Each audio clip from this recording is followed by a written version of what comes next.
ಅದನ್ನೆಲ್ಲೋ ಅಲ್ಲಾಡಿಸಿದ್ದು ನನಗೆ ಶೋಭಾ ಅವರು. ಗಿಲ್ಲಾಡ್ಸೋದಕ್ಕೆ what nonsense reason ಕೊಡ್ತಾ ಇದ್ದೀರಾ? ರೆಸ್ಪೆಕ್ಟ್ ಕಳ್ಕೋಬೇಡಿ.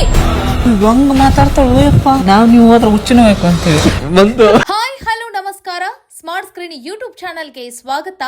ನಾನು ಶ್ವೇತಾ ಕಲಕಣಿ. ಗಂಡ್ ಮಕ್ಕಳಿಗೆ ನೇರ ಸವಾಲ್ ಹಾಕಿ ಬಾಯಿ ಮುಚ್ಚಿಸುವಂತಹ ಡಬಲ್ ಗುಂಡಿಗೆಯ ಮಹಿಳಾ ಸ್ಪರ್ಧಿ ಇಲ್ಲಿವರೆಗೂ ಬಿಗ್ ಬಾಸ್ ಮನೆಯಲ್ಲಿ ಇರಲಿಲ್ಲ.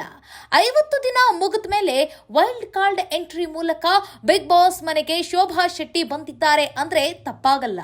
ನೋಡಲು ಸಣ್ಣಕ್ಕಿದ್ರು ಇವರ ಮಾತು ಕೋಪ ಬೆಂಕಿ ಇದ್ದಂಗೆ. ಈ ಬೆಂಕಿನ ಕೆದಕಿದ ಮಂಜಣ್ಣನಿಗೆ ಏನಾಯ್ತು ಗೊತ್ತಾ? ಮಂಜಣ್ಣನಿಗೆ ಶೋಭಾ ಕ್ಲಾಸ್ ತೆಗೆದುಕೊಂಡ್ರೆ ಇತ್ತ ಧನ್ರಾಜ್ ಉಚ್ಚ ಹೊಯ್ಕೊಂಡಿದ್ದಾರೆ. ಮತ್ತೊಂದ್ ಕಡೆ ಹನುಮಂತು ಏನ್ ಮಾತಾಡ್ತಾಳೋ ಯಪ್ಪ ಅಂತ ಸೈಲೆಂಟ್ ಆಗ್ಬಿಟ್ಟಿದ್ದಾರೆ. ಶೋಭಾ ಆರ್ಭಟಕ್ಕೆ ಮನೆ ಮಂದಿ ಗಪ್ ಚುಪ್ ಆಗಿದೆ. ಹಾಗಾದ್ರೆ ಶೋಭಾ ಬಿಗ್ ಬಾಸ್ ಮನೆಯಲ್ಲಿ ಹೇಗೆ ಆಟ ಆಡ್ತಾ ಇದ್ದಾರೆ, ಹೇಗೆ ಬೆವರಿಳಿಸ್ತಾ ಇದ್ದಾರೆ, ಇವರ ಬಗ್ಗೆ ಮನೆ ಮಂದಿ ಏನ್ ಅಂದ್ಕೊಳ್ತಾ ಇದ್ದಾರೆ ಬನ್ನಿ ನೋಡೋಣ. ಬಿಗ್ ಬಾಸ್ ಮನೆಗೆ ವೈಲ್ಡ್ ಕಾರ್ಡ್ ಮೂಲಕ ಶೋಭಾ ಹಾಗೆ ರಜತ್ ಎಂಟ್ರಿ ಕೊಟ್ಟಿದ್ದಾರೆ. ಆದ್ರೆ ಸಾಮಾಜಿಕ ಜಾಲತಾಣದಲ್ಲಿ ಸದ್ಯಕ್ಕೆ ಅತಿ ಹೆಚ್ಚಾಗಿ ಚರ್ಚೆಯಾಗ್ತಾ ಇರೋದು ಶೋಭಾ ಶೆಟ್ಟಿ. ಯಾಕೆ ಅಂತ ಕೇಳಿದ್ರೆ, ಇವರನ್ನ ತೆಲುಗು ಬಿಗ್ ಬಾಸ್ ಸೀಸನ್ 7 ನಲ್ಲಿ ಕನ್ನಡಿಗರು ನೋಡಿದ್ದಾರೆ, ಹಾಗೆ ಸಪೋರ್ಟ್ ಕೂಡ ಮಾಡಿದ್ದಾರೆ. ಯಾಕೆ ಅಂತ ಕೇಳಿದ್ರೆ, ತೆಲುಗು ಬಿಗ್ ಬಾಸ್ ಮನೆಯಲ್ಲಿ ಕನ್ನಡತಿ ಶೋಭಾ ಶೆಟ್ಟಿ ಸಿಂಹಿಣಿಯಂತೆ ಘರ್ಜಿಸಿ ಸ್ಪರ್ಧಿಗಳಿಗೆ ನೇರ ಸವಾಲನ್ನ ಕೊಡ್ತಾ ಇದ್ದಂತ ಟಫ್ ಕಾಂಪಿಟೇಟರ್ ಆಗಿದ್ಲು. ಅಷ್ಟೇ ಅಲ್ಲ, ತೆಲುಗು ಬಿಗ್ ಬಾಸ್ ಮನೆಯಲ್ಲಿ ಕನ್ನಡ ಮಾತಾಡಿ ಕನ್ನಡಿಗರ ಗಮನ ಸೆಳೆದು ಭೇಷ್ ಅಂತ ಅನ್ಸ್ಕೊಂಡಿದ್ಲು. ಆದ್ರೆ ಏನ್ ಮಾಡ್ತೀರಾ, ಕನ್ನಡದವಳು ಅಂತ ಕೊಡ್ಲಿಲ್ವಾ ಅಥವಾ ಇವರು ಲಾಸ್ಟ್ ಮೂಮೆಂಟ್ ನಲ್ಲಿ ಟ್ರೋಫಿಗೆ ಮುತ್ತಿಡುವ ಅರ್ಹತೆಯನ್ನ ಕಳೆದುಕೊಂಡ್ರ ಗೊತ್ತಿಲ್ಲ. ಈಗ ಮತ್ತೆ ಬಿಗ್ ಬಾಸ್ ಮನೆಗೆ ಬಂದಿದ್ದಾರೆ. ಅದು ಕನ್ನಡ ಬಿಗ್ ಬಾಸ್ ಸೀಸನ್ 11.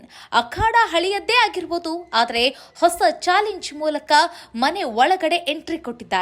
ಇವರ ಬಗ್ಗೆ ಬಿಗ್ ಬಾಸ್ ಮನೆಯಲ್ಲಿ ಕೆಲವರಿಗೆ ಗೊತ್ತು, ಇನ್ ಕೆಲವರಿಗೆ ಗೊತ್ತಿಲ್ಲ. ಇವರು ಬಂದ ಕೂಡಲೇ ಮನೆ ಮಂದಿ ಸ್ವಲ್ಪ ಟೆನ್ಷನ್ ಆಗಿದ್ದಂತೂ ಸತ್ಯ. ಆದ್ರೆ ಮಂಜಣ್ಣನಿಗೆ ಆವಾಜ ಹಾಕಿದ ಮೇಲೆ ಮನೆ ಮಂದಿ ಗಪ್ ಚುಪ್ ಅಂತ ಸೈಲೆಂಟ್ ಆಗ್ಬಿಟ್ಟಿದ್ದಾರೆ. ಹೌದು, ಬಿಗ್ ಬಾಸ್ ಮನೆಗೆ ನಿನ್ನೆ ಅವರು ಎಂಟ್ರಿ ಕೊಟ್ಟ ನಂತರ ಮನೆಯ ಮಂದಿಗೆ ಪರಿಚಯವನ್ನ ಮಾಡಿಕೊಳ್ತಾರೆ. ಪರಿಚಯವನ್ನ ಮಾಡಿಕೊಂಡ ನಂತರ ಬಿಗ್ ಬಾಸ್ ಅವರಿಗೆ ಒಂದು ಟಾಸ್ಕ್ ಅನ್ನ ಕೊಟ್ಟಿರ್ತಾರೆ, ಮತ್ತೆ ಒಂದು ಜವಾಬ್ದಾರಿಯನ್ನು ಕೂಡ ವಹಿಸಿರ್ತಾರೆ. ಮೊದಲದಾಗಿ ಏನದು ಜವಾಬ್ದಾರಿ ಅಂತ ಅಂದ್ರೆ, ಅಡಿಗೆ ಮನೆಯ ಜವಾಬ್ದಾರಿಯನ್ನ ರಜತ್ ಹಾಗೆ ಶೋಭಾಗೆ ವಹಿಸಿರ್ತಾರೆ. ಅವರೇ ಯಾರ್ಯಾರು ಏನೇನು ಅಡಿಗೆ ಮಾಡಬೇಕು, ಮತ್ತೆ ಯಾರ್ಯಾರು ಯಾವ್ಯಾವ ಕೆಲಸವನ್ನ ಅಡಿಗೆ ಮನೆಯಲ್ಲಿ ನಿರ್ವಹಣೆಯನ್ನ ಮಾಡಬೇಕು ಅನ್ನೋದನ್ನ ಅವರೇ ಜವಾಬ್ದಾರಿಯನ್ನ ಹೊತ್ಕೊಂಡಿರ್ತಾರೆ. ತದನಂತರ ಇಲ್ಲಿ ಟಾಸ್ಕ್ ಒಂದನ್ನು ಕೂಡ ಕೊಟ್ಟಿರ್ತಾರೆ. ಏನದು ಟಾಸ್ಕ್ ಅಂತಂದ್ರೆ, ಪ್ರತಿಯೊಬ್ಬ ಸ್ಪರ್ಧಿಗಳ ಹೆಸರನ್ನ ಹೇಳ್ತಾ ಹೋಗ್ತಾರೆ ಬಿಗ್ ಬಾಸ್. ಅದರಲ್ಲಿ ಯಾರನ್ನ ಫ್ರೆಂಡ್ಶಿಪ್ ಮಾಡ್ಕೊಳ್ಬೇಕು, ಯಾರ ಜೊತೆ ದ್ವೇಷ ಮಾಡ್ಕೊಳ್ಬೇಕು, ಮತ್ತೆ ಯಾರಿಗೆ ನೇರ ಪೈಪೋಟಿಯನ್ನ ಕೊಡಬೇಕು, ಈ ರೀತಿಯಾಗಿ ಬಿಗ್ ಬಾಸ್ ಹೇಳ್ತಾ ಹೋಗ್ತಾರೆ. ಆಗ ಶೋಭಾ ಮತ್ತೆ ರಜತ್ ಸೂಕ್ತವಾದಂತಹ ಕಾರಣಗಳನ್ನ ಕೊಡ್ತಾ ಈಳ್ಗಾಯನ್ನ ಒಡಿತಾ ಇರ್ತಾರೆ.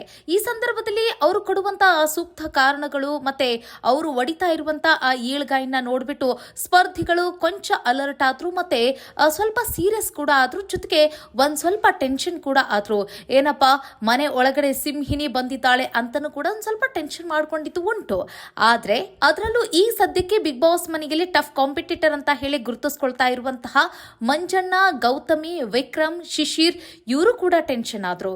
ಯಾಕೆ ಅಂತಂದ್ರೆ, ನಮ್ಮ ಒಂದು ಜಾಗನ ಇವರು ಪಡೆದುಕೊಳ್ತಾರ ಅನ್ನೋ ಒಂದು ಸಣ್ಣ ಟೆನ್ಷನ್ ಅಂತೂ ಇತ್ತೇ ಇತ್ತು. ಆದ್ರೆ ಇಂದು ಬೆಳಗ್ಗೆ ಬಿಗ್ ಬಾಸ್ ಹಂಚಿಕೊಂಡಿರುವಂತ ಆ ಪ್ರೋಮೋನ ಗಮನಿಸ್ತಾ ಇದ್ರೆ, ಶೋಭಾ ಬೆಂಕಿಯಂತೆ ಯಾವ ರೀತಿಯಾಗಿ ಮಾತುಗಳನ್ನ ಹೇಳ್ತಾ ಇದ್ದಾರೆ, ಮತ್ತೆ ಮಂಜಣ್ಣನ ಬೆವರನ್ನ ಹೇಗೆ ಇಳಿಸ್ತಾ ಇದ್ದಾರೆ ಅನ್ನೋದು ಸ್ಪಷ್ಟವಾಗಿ ಗೊತ್ತಾಗ್ತಾ ಇದೆ. ನೋಡಿ, ಕೆಲವರು ಆಟನ ಸ್ವಲ್ಪ ದಿನ ಬಿಟ್ಟು ಶುರು ಮಾಡ್ತಾರೆ, ಮನೆ ಮಂದಿಯ ಜೊತೆ ಹೊಂದ್ಕೊಳ್ಳಕ್ ಟ್ರೈ ಮಾಡ್ತಾರೆ, ಮನೆ ಮಂದಿನ ಅರ್ಥ ಮಾಡ್ಕೊಳ್ತಾರೆ, ರೂಲ್ಸ್ ರೆಗ್ಯುಲೇಷನ್ ಗಳನ್ನ ತಿಳಿಯೋ ಪ್ರಯತ್ನವನ್ನ ಮಾಡ್ತಿರ್ತಾರೆ. ಆದ್ರೆ ಯಾರು ಕೂಡ ಬೇಗನೆ ವಿರೋಧವನ್ನ ಕಟ್ಕೊಳ್ಳೋದಿಲ್ಲ, ಮತ್ತೆ ನೇರ ಮಾತನಾಡೋದಿಲ್ಲ, ಸವಾಲನ್ನ ಹಾಕೋದಿಲ್ಲ, ಅರ್ಚೋದು ಕಿರ್ಚೋದು ಇದೆಲ್ಲವೂ ಕೂಡ ಇದು ಫೈನಲ್ ಹಂತದಲ್ಲಿ ನಡೆಯುತ್ತೆ ಅನ್ನೋದು ಇಷ್ಟು ದಿನಗಳ ಕಾಲ ನಡೆದು ಬಂದಿರುವಂತ ಪದ್ಧತಿಯಾಗಿದೆ ಬಿಗ್ ಬಾಸ್ ಮನೆಯಲ್ಲಿ. ಆದ್ರೆ ಇಲ್ಲಿ ನಾವು ಶೋಭಾ ಅವರ ಆಟವನ್ನ ಗಮನಿಸಬಹುದು. ರಜತ್ ಇಲ್ಲಿ ಸೈಲೆಂಟ್ ಆಗ್ಬಿಟ್ಟಿದ್ದಾರೆ. ರಜತ್ ವಿಚಾರ ಬಿಡೋಣ, ಇಲ್ಲಿ ಶೋಭಾ ಅವರ ವಿಚಾರವನ್ನ ಕೈ ಎತ್ಕೊಳ್ಳೋಣ. ಏನು ಅಂತಂದ್ರೆ, ಶೋಭಾ ಅವರು ಬಿಗ್ ಬಾಸ್ ಮನೆಗೆ ಕಾಲಿಟ್ಟು ಬರೀ 2 ದಿನಕ್ಕೆ ಮಂಜಣ್ಣನಿಗೆ ಬೆವರಿಳಿಸಿದ್ದಾರೆ, ನೇರ ಸವಾಲ್ ಹಾಕಿದ್ದಾರೆ, ಮತ್ತೆ ರೆಸ್ಪೆಕ್ಟ್ ನ ಕಳ್ಕೋಬೇಡಿ ಅಂತ ಹೇಳಿ ವಾರ್ನ್ ಮಾಡಿದ್ದಾರೆ. ಹಾಗಾದ್ರೆ ಏನಾಯ್ತು, ಯಾಕೆ ಇಂತಹ ಚರ್ಚೆ ಆಯ್ತು, ಇಲ್ಲಿ ಮಂಜಣ್ಣ ಮತ್ತೆ ಶೋಭಾ ಅವರ ನಡುವೆ ನಡೆದಿರುವಂತ ಈ ಕಾದಾಟಕ್ಕೆ ಮೂಲ ಕಾರಣ ಏನು, ಅದರ ನಡುವೆ ಒಂದಿಷ್ಟು ಜೋಕ್ಗಳನ್ನು ಕೂಡ ಇಲ್ಲಿ ಹನುಮಂತು ಮತ್ತೆ ಧನರಾಜ್ ಕೂಡ ಮಾಡ್ತಾ ಇರ್ತಾರೆ. ಸೊ ಇದೆಲ್ಲವನ್ನ ನೋಡ್ತಾ ಹೋಗೋಣ ಬನ್ನಿ. ಬಿಗ್ ಬಾಸ್ ಈಗಾಗಲೇ ವೈಲ್ಡ್ ಕಾರ್ಡ್ ಎಂಟ್ರಿ ಮೂಲಕ ಬಿಗ್ ಬಾಸ್ ಮನೆ ಒಳಗಡೆ ಎಂಟ್ರಿ ಕೊಟ್ಟಿರುವಂತಹ ಶೋಭಾ ಹಾಗೆ ರಜತ್ ಅವರಿಗೆ ಅಡಿಗೆ ಮನೆಯ ಜವಾಬ್ದಾರಿಯನ್ನ ಕೊಟ್ಟಿದೆ. ಇವತ್ತು ಮತ್ತೊಂದು ಜವಾಬ್ದಾರಿಯನ್ನ ಕೊಡಲಿಕ್ಕೆ ಸ್ಪರ್ಧಿಗಳ ಅನಿಸಿಕೆಯನ್ನ ಕೇಳುವಂತ ಒಂದು ಪ್ರಯತ್ನವನ್ನ ಮಾಡಿದೆ. ಏನು ಅಂತ ಅಂದ್ರೆ, ಶೋಭಾ ಮತ್ತು ರಜತ್ ಇವರಿಬ್ಬರ ನಡುವೆ ತಂಡದ ನಾಯಕ ಅಥವಾ ನಾಯಕಿಯಾಗಲು ಯಾರಿಗೆ ಅರ್ಹತೆ ಇದೆ, ಯಾರು ಅನರ್ಹರು ಎಂಬುದನ್ನ ಬಿಗ್ ಬಾಸ್ ಮನೆಯ ಸ್ಪರ್ಧಿಗಳು ಎಲ್ಲ ತಮ್ಮ ತಮ್ಮ ಅಭಿಪ್ರಾಯವನ್ನ ವ್ಯಕ್ತಪಡಿಸಬೇಕು. ಈ ಸಂದರ್ಭದಲ್ಲಿ ಎಲ್ಲರೂ ಕೂಡ ತಮ್ಮ ತಮ್ಮ ಅಭಿಪ್ರಾಯಗಳನ್ನ ವ್ಯಕ್ತಪಡಿಸ್ತಾ ಇರ್ತಾರೆ. ಅದರಲ್ಲೂ ಹೆಚ್ಚಾಗಿ ಅರ್ಹತೆಗೆ ಹೆಚ್ಚು ಓಟ್ಗಳು ಬಿದ್ದಿದ್ದು ಶೋಭಾಗೆ ಬಿದ್ದಿರುತ್ತೆ.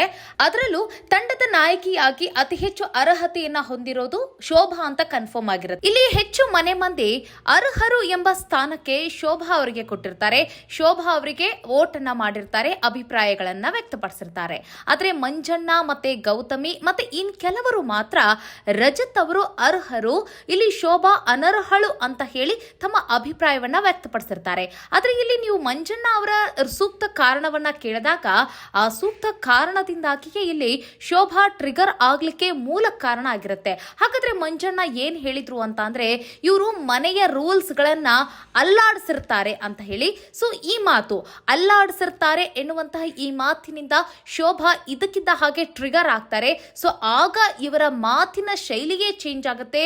ಇವರು ಕಾಮ್ ಅಂಡ್ ಕೂಲ್ ಆಗಿದ್ದಂತಹ ವ್ಯಕ್ತಿ ಒಮ್ಮದ ಮಕ್ಕಳೇ ಸಿಡಿದೇಳಲು ಶುರು ಮಾಡ್ತಾರೆ. ಮತ್ತೆ ಮಂಜಣ್ಣನಿಗೆ ಹಿಗ್ಗಾಮುಗ್ಗ ಥಳಿಸ್ತಾರೆ ಮಾತಿನ ಮೂಲಕ. ಮತ್ತೆ ಮಂಜಣ್ಣ ಯೂಸ್ ಮಾಡಿರುವಂತಹ ಆ ಪದ ಅಲ್ಲಾಡಿಸ್ತಾರೆ ಎನ್ನುವಂತ ಆ ಪದವನ್ನ ಮತ್ತೆ ಮತ್ತೆ ಹೇಳಿ, ಇದೇನಿದು ಈ ರೀತಿಯಾಗಿ ಮಾತಾಡ್ತೀರಾ ಅಂತ ಹೇಳಿ ಕೋಪವನ್ನಗೊಳ್ತಾರೆ. ಜೊತೆಗೆ ಬೆಂಕಿಯಂತ ಮಾತುಗಳನ್ನ ಆಡ್ತಾರೆ. ಅವರ ಬೆಂಕಿಯ ಜ್ವಾಲೆಗೆ ಮಂಜಣ್ಣ ಅಕ್ಷರಶಃ ನಲಗಿ ಹೋಗ್ತಾರೆ. ಬೆವರೆಳೆಯುತ್ತೆ ಅಂತಾನೂ ಕೂಡ ಹೇಳ್ಬೋದು ಮಂಜಣ್ಣನಿಗೆ. ಮತ್ತೆ ಇವರಿಬ್ಬರ ಕನ್ವರ್ಜೇಷನ್ ಇಂದ ಇಲ್ಲಿ ಮತ್ತೊಬ್ರು ಮಜಾ ತಗೊಳ್ತಾ ಇದ್ರು ಅಂತಾನೂ ಕೂಡ ಹೇಳ್ಬೋದು. ಯಾರು ಅಂತ ಅಂದ್ರೆ ಅದೇ ಒನ್ ಅಂಡ್ ಓನ್ಲಿ ಹನುಮಂತ ಮತ್ತೆ ಧನರಾಜ್ ಅಂತ ಹೇಳಿದ್ರೆ ತಪ್ಪಾಗ್ಲಿಕ್ಕಿಲ್ಲ. ಯಾಕೆ ಅಂತಂದ್ರೆ ಇಷ್ಟು ದಿನಗಳ ಕಾಲ ಬಲಿಷ್ಠವಾದಂತ ಮಹಿಳಾ ಸ್ಪರ್ಧೆಯನ್ನ ನೋಡಿರದಂತ ಹನುಮಂತು ಮತ್ತೆ ಧನರಾಜ್ ಇಲ್ಲಿ ಶೋಭಾ ಅವರು ಮಾತಾಡ್ತಾ ಇರುವಂತ ಆ ಮಾತು, ಅವರ ಸಿಟ್ಟು, ಆ ಉಗ್ರತೆಯನ್ನ ಗಮನಿಸ್ತಾ ಇರುವಂತ ಹನುಮಂತು ಮತ್ತೆ ಧನರಾಜ್ ಒಂದು ಕ್ಷಣ ಅವರಿಬ್ರು ಗಲಿಬಿಲಿ ಆಗ್ತಾರೆ. ಮತ್ತೆ ಅವರಿಬ್ರು ಒಬ್ರಿಗೊಬ್ರು ಮುಖವನ್ನ ನೋಡ್ಕೊಳ್ತಾ ನಗ್ತಾರೆ. ಮತ್ತೆ ಐತಿ ಇನ್ಮೇಲೆ ಅನ್ನೋ ಒಂದು ಕನ್ಸನ್ನೆ ಮೂಲಕ ಇವರಿಬ್ರು ಸಿಗ್ನಲ್ ಗಳನ್ನ ಪಾಸ್ ಮಾಡ್ತಿರ್ತಾರೆ. ಹೆಂಗದಾಳಲ್ಲ ಅಂತ ಹೇಳಿ ಸಿಗ್ನಲ್ ಗಳನ್ನ ಪಾಸ್ ಮಾಡ್ತಿರ್ತಾರೆ. ತದನಂತರ ಇವರು ಲಿವಿಂಗ್ ಏರಿಯಾದಿಂದ ಹೊರಬಂದ ನಂತರ ಇವರಿಬ್ರು ಮಾತಾಡ್ಕೊಳ್ತಿರ್ತಾರೆ. ಏನ್ ಮಾತಾಡ್ತಾಳೋ ಆಕಿ ಅಂತಂತ ಹೇಳಿ ಮಾತಾಡ್ತಾರೆ.